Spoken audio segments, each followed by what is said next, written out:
ಚಕ್ರದ ಪಕ್ಕ ನಿಂತಿರೋರು ದಯವಿಟ್ಟು ದೂರ ಹೋಗ್ಬೇಕು. ಕಮಿಟಿಯವರನ್ನು ಹೊರತುಪಡಿಸಿ ಬೇರೆಯವರ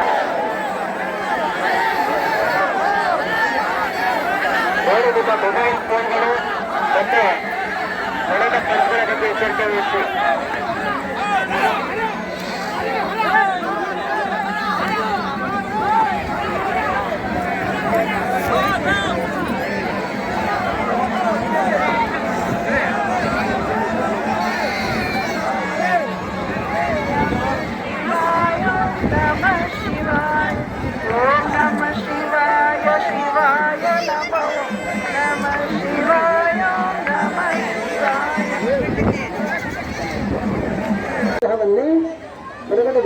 ಎಡಗಡೆ ದೇವಸ್ಥಾನದ ಎದುರು ಭಾಗದಲ್ಲಿರತಕ್ಕಂಥ ದತ್ತೋದ್ಯಾನದಲ್ಲಿ ಪ್ರತಿಷ್ಠೆ ಮಾಡಲಾಗಿದೆ. ಈ ಪ್ರಸಿದ್ಧವಾಗಿರ್ತಕ್ಕಂಥ ಈ ಕ್ಷೇತ್ರವು ಪೌರಾಣಿಕವಾಗಿ ಅಲ್ಲದೆ ಐತಿಹಾಸಿಕವಾಗಿಯೂ ಪ್ರಸಿದ್ಧವಾಗಿರುವ ಕಾರಣ ಬೆಂಗಳೂರಿನ ಶಿವಪ್ಪ ನಾಯಕ ಮುಂತಾದ ಅನೇಕ ಚಕ್ರವರ್ತಿಗಳು ಇದಕ್ಕೆ ಈ ದೇವಸ್ಥಾನದ ಆಳ್ವಿಕೆಯನ್ನು ನಡೆಸಿದ್ದಾರೆ.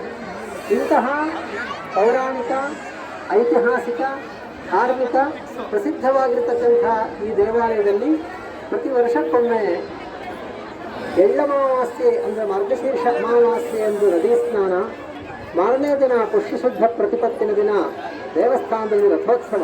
ಇದು ಸಾವಿರಾರು ವರ್ಷಗಳಿಂದ ಅನುಷ್ಠಾನವಾಗಿ ನಡ್ಕೊಂಡು ಬರ್ತಾ ಇದೆ. ನಿನ್ನೆಯ ದಿನ ಎಳ್ಳಮಾವಾಸ್ಯೆಯ ದಿನ ಸ್ನಾನ ಹೇಳ್ತಾರೆ. ಎಳ್ಳಮಾವಾಸ್ಯೆ ಎಂಬ ಹೆಸರು ಯಾತಕ್ಕಾಗಿ ಬಂದಿದೆ? ಆ ದಿನ ಯಾರು ನದಿಯ ಸ್ನಾನವನ್ನು ಮಾಡ್ತಾರೋ ಆ ಸ್ನಾನ ಮಾಡತಕ್ಕಂಥ ಎಳ್ಳಿನಷ್ಟು ಪಾಪವೂ ಕೂಡ ದೂರವಾಗುತ್ತದೆ. ದೃಷ್ಟಿಪಾತೋ ಮಹೀಶಸ್ಯ ಎತ್ತ ನದೀಜಲೇ ಮುಮುಕ್ಷು ಸ್ನಾನ ಮಾತ್ರೇಣ ಮುಕ್ತೋ ಬ್ರಹ್ಮಣಿ ಲೀಯತೆ ಎಂಬುದಾಗಿ ಉಕ್ತವಾಗಿದೆ. ಹಾಗಾಗಿ ಎಳ್ಳಮಾವಾಸ್ಯೆಯ ಸ್ನಾನವು ಪ್ರಸಿದ್ಧವಾದದ್ದು. ತದನಂತರ ನಡೀತಕ್ಕಂಥ ಪುಷ್ಯಶುದ್ಧ ಪ್ರತಿಪತ್ತಿನ ಈ ರಥೋತ್ಸವ. ಈ ರಥೋತ್ಸವದಲ್ಲಿ ಪ್ರಸಿದ್ಧವಾಗಿರತಕ್ಕಂಥ ದೇವರೇ ಪರಮೇಶ್ವರ ಪಾರ್ವತಿಯರ ವಿವಾಹ ನಡೆದು ವೈಭವವಾಗಿರ್ತಕ್ಕಂಥ ರಥೋತ್ಸವ ಎಲ್ಲ ಭಕ್ತರು ಸೇರಿಸಿ ಆನಂದದಿಂದಲೂ ಶಾಂತತೆಯಿಂದಲೂ ಆಚರಿಸ್ತಕ್ಕಂತಹ ಸಂದರ್ಭ. ಇಂತಹ ಸಂದರ್ಭಕ್ಕೆ ಈ ದೇವಸ್ಥಾನಕ್ಕೆ, ಈ ಕ್ಷೇತ್ರಕ್ಕೆ ಕರ್ನಾಟಕ ಮಾತ್ರ ಅಲ್ಲದೆ ದೇಶದ ಉದ್ದಗಲಗಳಿಂದ ಸಾವಿರಾರು ಭಕ್ತರು ಈ ಉತ್ಸವಕ್ಕಾಗಿ ನಡೆಯುತ್ತಾರೆ. ಇಲ್ಲಿ ಎಲ್ಲ ಬಂದಿರತಕ್ಕಂತಹ ಎಲ್ಲ ಭಕ್ತರ ಸಹಕಾರದಿಂದಲೂ ಮತ್ತು ಸದ್ಭಾವನೆಯಿಂದಲೂ ಇಂದಿನ ಈ ರಥೋತ್ಸವ ಅತ್ಯಂತ ವೈಭವಯುಕ್ತವಾಗಿ ನಡೆದಿದೆ. ಈ ತಡೀತಕ್ಕಂಥ ಈ ಉತ್ಸವ ಬಹಳ ವಿಶಿಷ್ಟವಾಗಿರ್ತಕ್ಕಂಥದ್ದು.